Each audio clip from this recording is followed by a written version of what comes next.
Welcome to the Real Life Weight Loss Podcast, where we cut through the confusion and get down to the truth about what really works for real people when it comes to losing weight, having incredible health, and a body that you love. We believe that losing weight is really about gaining life, doing things you never thought you could, having renewed confidence, and enjoying your body more than ever. I'm your host, Corey Little. Now let's get to it.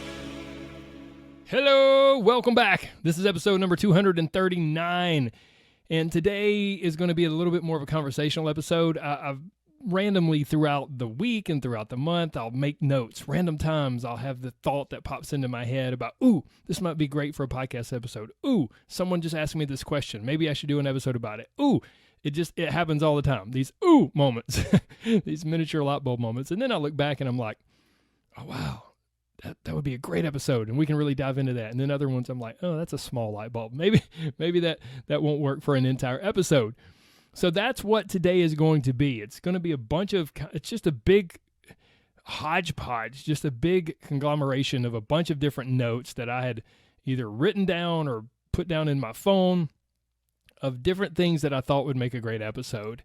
Essentially, it's going to be 6 things that might help you lose weight, or just maybe more importantly, help you to have a better quality of life, maybe help to improve your mental health a little bit, or maybe just provide some insight and maybe a little light bulb aha moment for you.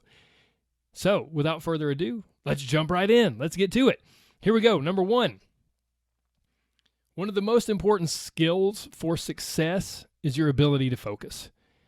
Specifically, your ability to narrow your focus and execute, because it's incredibly hard to execute, to take action, and to do it consistently if you can't narrow your focus, if you're scattered, right? Like if you can't focus, then making progress is going to be really tough.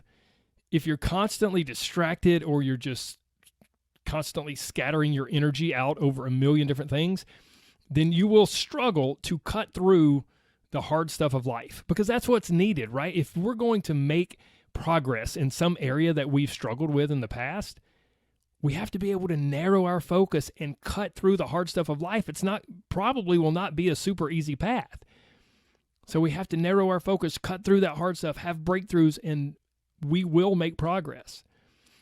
Maybe a helpful way to think of it is like this. You can either be a laser or a floodlight. Now, a laser is very narrow, right? They're usually small, and they're very powerful. They can burn through things and they can find a way. Floodlights, on the other hand, are kind of helpful, but not super effective. They're spread out and they're really kind of weak. So when you think of your energy, when you think of your life force, if you can narrow it down, if you can narrow your focus, it can be like a laser and you can execute and you can make progress. And if you struggle to do that, then you're more like a floodlight. And your energy and focus and life force is just kind of going out over a bunch of different things, right? And the impact is not nearly as significant. So that's tip number 1, thing number 1. I don't know, whatever you want to call these. Next up, number 2. What are you intentional about? So when you really think about life, there's kind of different categories, right? For almost all of us, there's at least, we could name multiple, we could break this down into, 10 or 12 or 15 categories, or we could condense it to 2 or 3. But for me, just when I was thinking through this, there's kind of 5 basic categories of life. There's career, there's family, there's your spiritual life, assuming most people have that to some degree, their personal spirituality. There's friends, and there's health, your physical and mental health. So let me go over those again. Career, family, personal spirituality, friends, social life, and health, which is not just your physical health, but your mental health, and not just your mental health, but your physical health. Those are they kind of come together. Without one, the other doesn't matter a ton. We need those together. So here's my question to you. What are you being intentional about? What is slipping for you? What are you paying the most attention to, and what are you giving the most time and energy to? What are you paying the least attention to? What is getting very little time or energy from you? Well, golly, we always hear stories of these people who are like, golly, man, I was was so focused on progressing in my career and making money and providing for my family all these years that like now my daughter's grown and she graduated and she's out of the house and I missed vital time with her that I'll never get back. Okay, they were obviously putting way more time and energy into their career than to their family. And this isn't a judgmental statement. These are just things that happen, right? Okay, man, I've been so focused on my family, being there for my family and working, of course, and, maintaining my career. And God, I haven't talked to my friends in forever. Like, it's been, oh my gosh, it's embarrassing. It's been like 6 months, right? Okay, obviously the Real Life Weight Loss Podcast, like, God, I've been so busy with career and family and trying to have a little bit of a social life and have some fun that, like, my weight's trickled up. Like, I never thought I would see that number on the scales, Oh, my gosh. And there's just certain things I don't even want to talk about. Like, my spouse, my wife, my husband, like, they'll broach some subject with me and I just shut down. Okay, well, maybe that's a mental health thing that we need to address. Maybe it's maybe there's some spirituality stuff. Maybe you've got some things from your past with, your experiences with church or spirituality that were very positive and then you left it behind, or maybe very negative and you left it behind. And those things need to be delved into. Here's the thing. If we think of this with, you guys know, I love analogies, I love symbolism, I love metaphors, whatever, all those things. So I think it can be helpful to think of this as a garden or like your lawn, right? Your yard, your landscape. As long as you take care of it, as long as you're intentional, you trim your bushes, you mow your lawn, you pick up sticks, right? You do all these things, it's going to be beautiful. It's going to be fantastic. But if you ignore it, if you neglect it, if you neglect any part of that, any aspect of that, then things start to go awry. Things start to go downhill, right? We've all seen that, traveling somewhere and we drive through some area and we see that abandoned house, where the paint's peeling off, the yard hasn't been maintained, and it looks sad, right? It just looks rough and it looks sad. That's what can happen to one of these areas of our life if we are not intentional about it, if we're not maintaining it. And the sad thing is, if we're really honest, most of us really don't even know much that we are, like the whole word intention or intentionality or being intentional. It's like, yeah, I'm just kind of in a rhythm, Corey. I mean, come on, dude. I get up every day. I'm super busy. I go to work. I come home. I spend time with my family. Like, I don't even know what I am intentional about. So here's the thing, guys. We have limited resources, limited time and energy.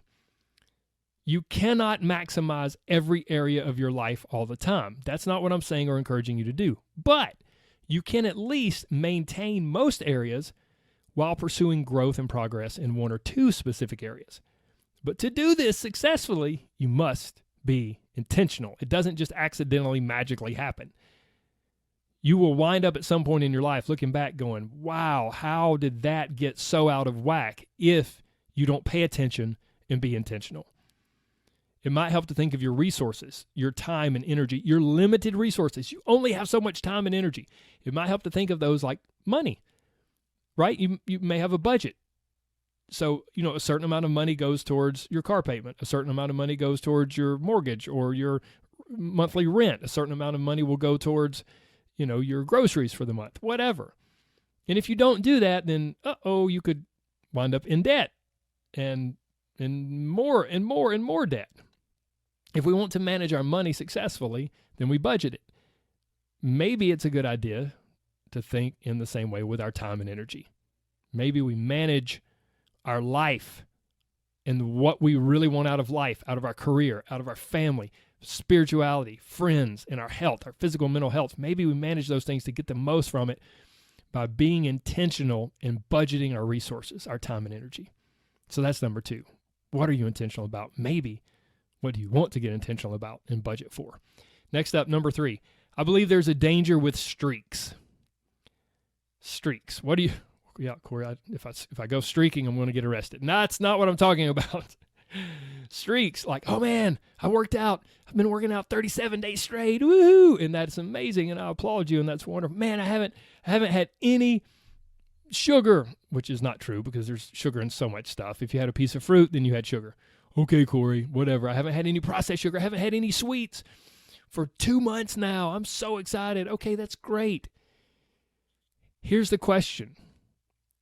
Are you just drunk on the streak? Are you just pursuing a streak? Or are you pursuing what the streak might actually bring? Better yet, are you pursuing what consistency with that action will bring rather than just a perfect streak? Because a streak is great, and it can really give you some motivation and energy to keep going. But what happens when you break the streak? As author John Acuff says, what happens the day after perfect? Because a streak represents perfection, right? I haven't had any desserts in 37 days. I'm so proud of myself. What happens when you finally have desserts? Then do you start a new streak? And if you do, you're going to be possibly feel really discouraged when you're on like day 2. Man, I had 37 days built up and I'm only on day 2. That's the danger of streaks. Or maybe even worse, you go, well, the streak's over. Screw it. I miss my dessert so much. I'm just going to eat them every day. Do you go all or nothing with it? The danger with streaks is that they're a sneaky way for all or nothing and perfectionism to creep in. So maybe instead of pursuing streaks, we should pursue consistency, imperfect consistency. That's what will really lead to the results that we want. Becoming consistent, imperfectly consistent with an action. There's been times in my coaching group where someone is really excited, and if I know they have a tendency to go towards all or nothing and perfectionism, they're really excited and they're like, oh my gosh, I've worked out 22 days in a row, and I've literally said to them, hey, I want you to take tomorrow off. I want you to not work out. Don't walk, don't do anything. And they're like, what? And then if they've been in the group for a while, they know. They're like, I didn't even think about it, all or nothing, right? And I'm like, yeah, I want you to take tomorrow off, intentionally break that streak, celebrate it, rest, and then the day after, go right back to it and enjoy it. Just let that go, and let's strive for consistency. So that's number 3. Next up, number 4. Just because we could doesn't mean we should. I don't like the word should because it can lead to a lot of unhelpful negative emotions and really mess us up. But it rhymes in this instance, could, should, and it helps make my point. So just bear with me here, okay? I've seen all kinds of crazy, usually physical challenges that bounce around online. Some people at the beginning of the year, they're like, I want to run 1,000 miles this year. And other people like pick the year, like it's 2023, like, oh, I'm going to run 2,023 miles this year. And it's like, yay, oh, and everybody gets excited, right? And it's like, wait a minute. Just because we could do this, should we? Is it what's going to be best for us?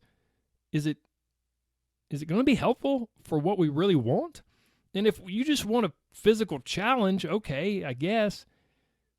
But is it at the expense of other things? I believe sometimes we're seeking a sense of accomplishment, and we wind up doing it at the expense of our health. We wind up doing it at the expense of injuring ourselves sometimes. I can't tell you how many people that I knew, at least from a social media perspective, who set these run 1,000 miles or run 2,022 miles, whatever. They set these goals, and then halfway through, it's not that they fell off the wagon. Halfway through, they were dealing with stress fractures in their foot or pain in their hips, and they were in physical therapy. And it's like, yeah, that's a fun goal to talk about, and you could do it, but should you? Is it really helping you move toward what you want out of life? Or is it that you just want a sense of accomplishment? And you could get that a bunch of other ways, but this is just so clear-cut. Run 1,000 miles this year. And it sounds really cool, and it'll be fun to post on social media, right? So maybe that's a question you should ask. Maybe that's something you should entertain. Just because I could do this, should I? Will it be helpful? Will it move me in the right direction? Next up, number 5. And this is revisiting something that I talked about extensively in episode number 181. I think that's the title was something like 2 extremes that don't work. But it's this concept, this idea that like food playing too big or too small of a role in your life. It's basically when either too much of your life revolves around food and eating and you become obsessed, or you can't lose weight because too much pleasure or joy is based on food. So there's kind of 2 ways. When food is too big of a role in your life, you either become way too obsessed with food and dieting, and that can lead towards legitimately like disordered eating, or just a very low quality of life where you're hyperanalyzing everything you eat. Or if food plays too big of a role in your life, it can lead to where you're basically banking on it for too much pleasure or joy. It's like the majority of your pleasure or joy in life, your pleasure, your happiness, the things you look forward to are coming from food and the food you're eating. Neither of those are good. Both of those are ways that food plays too big of a role in your life. Now, on the flip side of that, if food plays too small of a role in your life, that's not good either. If your life's so busy and scattered like a focus, if your life's so busy and scattered that you basically have no time or energy to even think about food, and you're just grabbing something here, grabbing something there, it usually leads to a gradual but progressive weight gain and decline in your health. So, thanks, Corey. What am I supposed to do? Well, you guys know I'm all about balance, right? And hitting that magical middle. So here's the thing. Without doubt, the people that I see, the people that I've coached, the people who I know who are most successful with life-changing long-term weight loss, and then also find incredible success with their health, they find that happy medium of paying attention to their food, what they're eating, and if it helps them reach their goals, but also not obsessing, also not allowing food to dominate their life. So maybe a good question is food playing too big of a role in your life or too small of a role in your life? And could you possibly move toward a healthier middle ground? Next up, the final tip, topic, question, whatever you want to call it.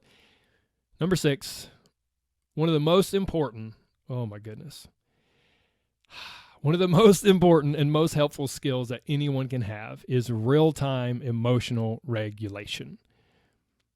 We've all seen, maybe on a movie, maybe in real life, when a child, 4 or 5 years old, 3, 4, 5 years old, whatever, a child is told no by their parent, right? They experience something they don't like, they don't want, and they have a total freaking meltdown. And we're like, oh my. The problem is, us adults do the same thing. It just looks a little different, right? It's not really socially acceptable to like scream and lay down in the floor and, roll around like our life just ended. So we handle it differently. What do? Well, we go eat 13 brownies and drink 5 glasses of wine that night. That's what we do when we don't have great emotional regulation. Now, you may be thinking, wait a minute, Corey, what is emotional regulation? So here's a quote from, I think, Cornell University, from researchers at Cornell. They said, emotional regulation is a term generally used to describe a person's ability to effectively manage and respond to an emotional experience. People unconsciously use emotional regulation strategies to cope with difficult situations many times throughout each day. And here's the thing. Ironically, when you lack the skill of emotional regulation, it circles us right back around to the very first thing that I talked about, which is the ability to focus. If you are constantly getting sucked up into emotional tornadoes, that's a term that I like to use. I'll come back to that in just a minute. If you're constantly getting sucked up into emotional tornadoes, then you can forget about narrowing your focus and really getting things done that will move you toward your goals. And that's essentially what this concept of real-time emotional regulation is. Let's be honest, guys. Every single day we have to deal with 100 different things that are not what we want, that's not what we wanted to hear, that is disappointing or discouraging to us. We have to deal with people disappointing us. We have to deal with disappointing outcomes at work or in our personal life, right? We have to deal with just random things that cause us to feel emotional.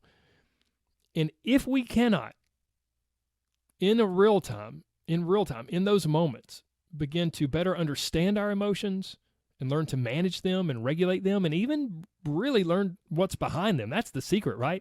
Because we often think that an event caused us to feel a certain way. Well, that's not the case. There's a little gap there. I've talked about it before on the podcast. Something happens, there's a tiny gap, and then there's an emotion. Now, we don't see that gap. We fly right by it. But that gap is a story that we tell ourselves. It's a thought that we have. Something happens, that person said something, and then we feel a certain way. But that's not true. That person said something. You told yourself a story about what they said. Well, they said that because they don't like me. They said that because they don't respect me. By them saying that, it makes me feel lesser, whatever. We tell ourselves a story. We have a thought in that tiny gap, which leads to our emotions. Our emotions don't magically happen. No one else can make you feel a certain way. You make yourself feel that way based off the thought and the story that you tell yourself about what the person did or what the event occurred. Now here, please don't misunderstand. I'm not saying your emotions aren't valid or they're not real. They're real. You're experiencing them. But once you begin to see that there's a thought and there's a story in that gap, it can begin to really give you incredible insight and untangle this, what we often might feel like is a mess of emotions. It can be an incredibly, incredibly powerful thing. And here's the thing. If we don't do that, and I see this a lot, I feel this sometimes myself. I'm not judging any of you. I'm speaking from experience. If we don't do that, if we can't do that, then it's like the meteorologist saying, hey, if you live in this area, a tornado's coming. Take shelter. Get out of this area. And it's like you going out and standing in the middle of your yard or the middle of the road, just waiting. And then you get sucked up into the tornado and you're powerless.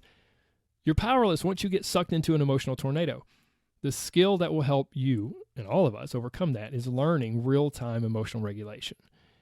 And that skill will not only help you find much more peace in life, and much more overall happiness and joy and contentment and satisfaction with your life and much better mental health. Not only that, it will help you move toward your goals in other areas. All those other areas I mentioned earlier, career and family and spirituality and weight loss, your health, right?